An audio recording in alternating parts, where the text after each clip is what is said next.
Previously on Yorick to Diamond. After a brief hiatus, the shovel is revived and restarting its journey. With vengeance filled in the gravedigger's heart, he sets off on a rampage.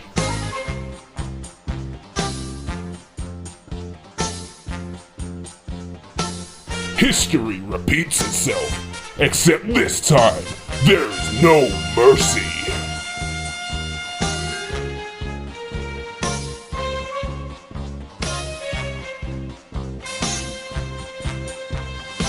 We have now reached the Gold 4 checkpoint with plenty of time to spare. Can the shovel escape gold? Or has he reached his limit? Find out today!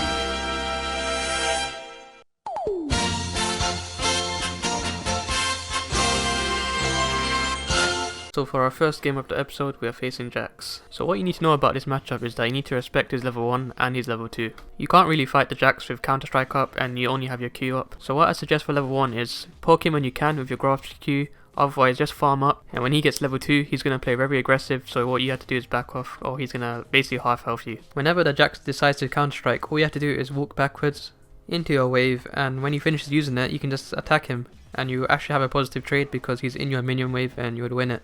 Here's an example right here. Also take advantage of when his Counter-Strike isn't up, poke him a lot with your Q and you do a lot of damage. What I've realised in Plat and below is that Jax players don't really respect the Yorick's Q damage. They actually take a lot of poke from me without actually punishing me, which is hard because when they Counter-Strike's on cooldown they can't really do much. You can actually outplay the Jax, but you can only do that if he makes the mistakes first, and that's pretty often in this Ela.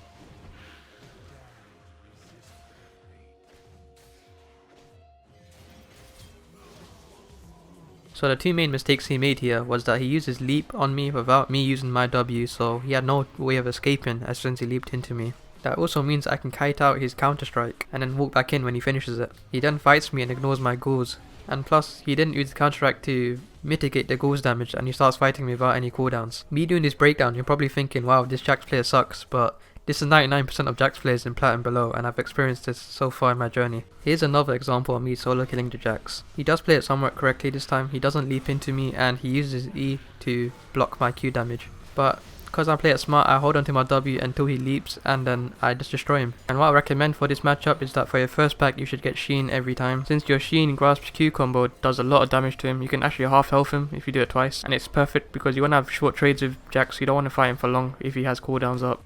So since I got the first tower, my laning phase is pretty much over, I'm ahead of the Jax. So what I do is spread my lead. You can't just default push top and win because that's not how Season 10 works. So what you do next is otherwise get objectives, or you try to gank other lanes. Here's an example of me ganking bot lane because they're losing pretty hard and I want to pick up a nice double kill, which is free right now.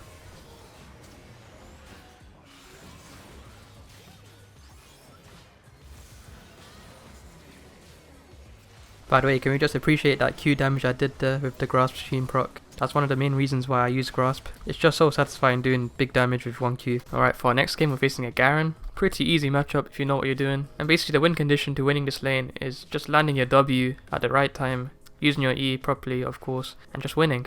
I also forgot to mention that we're not playing any gold games this episode, this is all plat games. Because last episode was basically gold games and I don't want to do it twice, so I started recording the plat games instead. So yeah, laning phase, passive level 1, you can't really do much. I mean, unless he jumps into your whole wave, if he's dumb enough to do that, he's not going to do that, so you just play passive and stack up your Q. But once you get your whole kit, and that's your QWE, that's when you can start making actions. So he's pretty low here because the Vi ganked and got his flash, so it's basically a free kill for me. Just land the W, have some goals up and land your E. But if it wasn't for Vi ganking, I probably wouldn't have been able to get the kill. He probably would have just flashed instead. So here's another example of me trying to get a kill 6 onwards. And again, he does flash, but just imagine he doesn't have flash. I would have won that. Alright, just take my word for it. As a Yorick player, you start realising the amount of times people flash in a game, and it's really annoying when they flash out your W, especially when it's a free kill. Here's me pulling off a TP gank and getting a kill on Caitlyn, and like I said before, spread the lead, and that's one method of doing it is TP ganking as well as ganking like a normal person. I have a whole guide on how to TP gank, but Basically, in this scenario, I saw the fresh hook my teammate and it looked like they were gonna fully commit, so that's when I TP gank. And that's basically the main indicator. It's just seeing if the enemy is fully committing and if they're over pushed and if there's a ward behind them or next to them, then it's a perfect time to TP gank. Also, I forgot to mention what I buy against Garen. For my first pack, I would probably go Phage. I went Sheen this game because I just like the Sheen damage. Honestly, after that last game, seeing that Sheen damage, I felt like doing it again.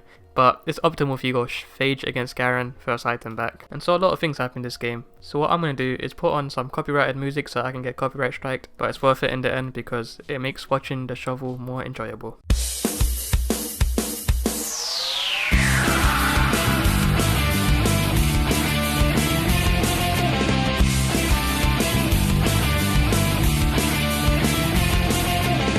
Chilling out with the crew in the schoolyard, finding trouble, never looking too hard. Well, back at class, they never taught us this. Some things you gotta learn, hit 'em this. Tough times, hard climbs, we'll take 'em on together. Right now, let's go! Generation X. Game on, yes, game on. Come on, you better play your cards right. Game on, yes, game on. We'll make the grade and win this fight.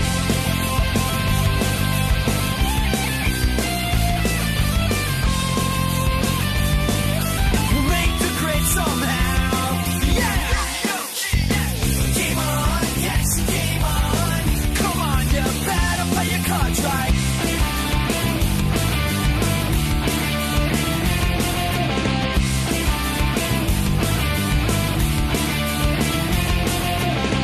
Chilling out with the crew in the schoolyard, finding trouble, never looking too hard. Well, back at class, they never taught us this. Some things you gotta learn, hit 'em this. Tough times, hard climbs, we'll take 'em on together. Right now, let's go! Generation X. Game on, yes, game on. Come on, you better play your cards right. Game on, yes, game on. We'll make the grade and win this fight.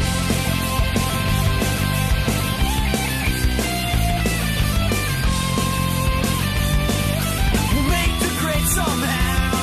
Yeah! Game on, yes, game on. Come on, you better play your cards right. Game on, yes, game on. Come on, you better play your cards right. Game on, yes, game on. We'll make the grade and win this fight. Alright, for this game we're facing a Renekton. Very annoying matchup. I actually don't like it. It's not that it's a hard counter, you do outscale him really hard in the mid game after you get 24th. It's just that it's so unfun. And you know, what's the point of playing a game when it's not fun? Honestly, I'd rather face a Vayne top because there's more outplay potential and you can fight a lot more. Meanwhile, for Renekton, he just beats you when he's level 6. He presses the ult button, he keeps healing off your goals and he just wins. So annoying. But don't worry, once you get 24th, he can't do anything. But if the Renekton is bad, you can take advantage of that, and this game should show that. But to be fair to the Renekton, it wasn't a bad mistake in lane, it was just off this roam here that we make right now. I managed to get the kill on Rammus. I almost get Renekton, but he gets away and Orionna's close. And basically I snowball off that lead.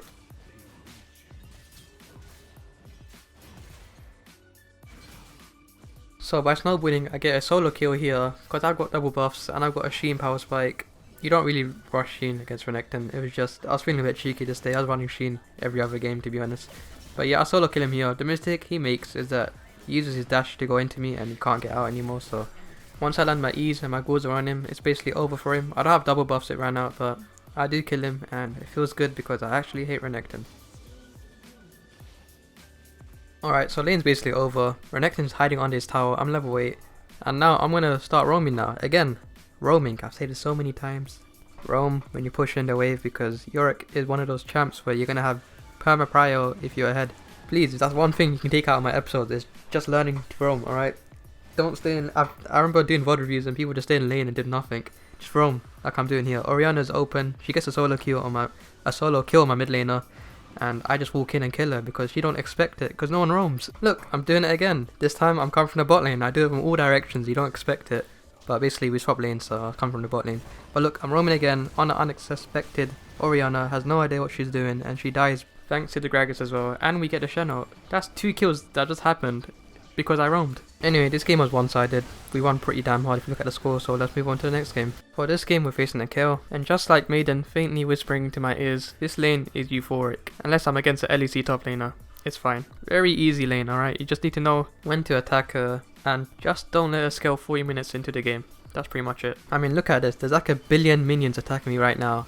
I landed my E on her. She's attacking me as well, and even with all these minions attacking me at this early level, I still win pretty convincingly. So pretty much all you need to do is trap her in, land some ghouls on her, and attack her. It's a very simple lane. I don't think I need to explain anymore. Kill is terrible in lane anyway, so you're not meant to lose to her in lane. If you do lose to her in lane as a Yorick, please let me know in the comments so I can block you off my channel. Okay, that was a joke. I'm not going to put too much pressure into you. You can lose against Kill. I mean, it happens. I've lost against Maokai once. Just to solidify my statement, here's another example of me solo killing her pretty easily. I mean, it's no comparison. She can't do anything to me. She was trying to run away the whole time. She even flashed and she still died.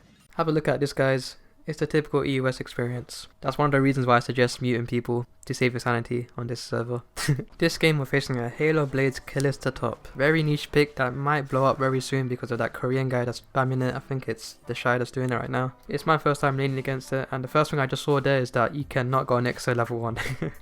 I think she would actually killed me level 1 with the Halo Blades cheese, but yeah, you have to stay a bit back level 1. And funny enough, level 2 is even worse. If you're positioned like I am, stay back from her level 2. Just when I thought this lane was doomed, I did this level 2 and I actually did a surprising amount of damage. I was limit testing, I could have actually died here if I didn't do this amount of damage. But I did quite a lot of damage and yeah, it looked pretty good. So what you can do is beat her if you can land your ghouls on her and manage to chase her down. She actually did leave lane to help her jungler out, and knowing this, I knew she was going to come back through the bush because where else she's going to come from. So I waited in the bush for her to come in, and when she came, I killed her and I got her flash as well. So that's GG for lane right now. So when it comes to build path, what I recommend is you go first item ninja tabbies like any other range matchup, and for your first starting item you should build Doran shield. Unless you're really confident, then you might go corrupt import like I am. Of course I've got no respect for this Kalista player, so I don't build ninja tabbies first item. So when you get Maiden, this lane should pretty much be over, only if you can position your Maiden properly. And as I say that, my Maiden's right in front of her, in front of a big wave, just looking at her. I don't know what's wrong with Maiden. But then I realized Maiden has 200 IQ because the Kalista is so fixated on her, she's not focusing on me. And then once she kills the Maiden, she realizes what she's done and she's dead, so it's too late for her. And even with a great laning phase and a great start, we were still behind as a team. But Nautilus made this nice play here by flash hooking the Kalista, getting me a double kill, and that basically changed the whole tempo of the game.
Okay guys, you've reached the end of episode 4. I finished this episode at PLAT 3, didn't skip a division sadly, even though I had a high win rate. But it's okay. Next episode I should be diamond. And then after that, I'm continuing on the series to make it Yorick to Masters, so it's going to be essentially unranked to Masters Yorick only at that point. But yeah, the same format, and I'm going to get Masters with this account. I've also changed my name to a more Yorick-centered type of name if you get Shovel Kingdom, because I'm from the United Kingdom. Okay, yeah, that's a bit terrible. But yeah, what I'm aiming for is to get this account to beat my previous peak rank, which is 130 LP Grandmasters. I'm trying to probably surpass that and maybe get Challenger, who knows. But that's gonna be the main goal of this account. I did already get Challenger at UNE, but no one cares about that, let's be honest. So yeah, E-West Challenger is the final destination, I would say. Might be a possibility if the coronavirus causes London to be basically quarantined. Then I'll have so much free time, I could probably play 12 hours or so a day if my mental allows that to happen. Anyways, thanks for watching, like the video if you enjoyed it, subscribe for more knowledgeable content, and I'll see you in the next one.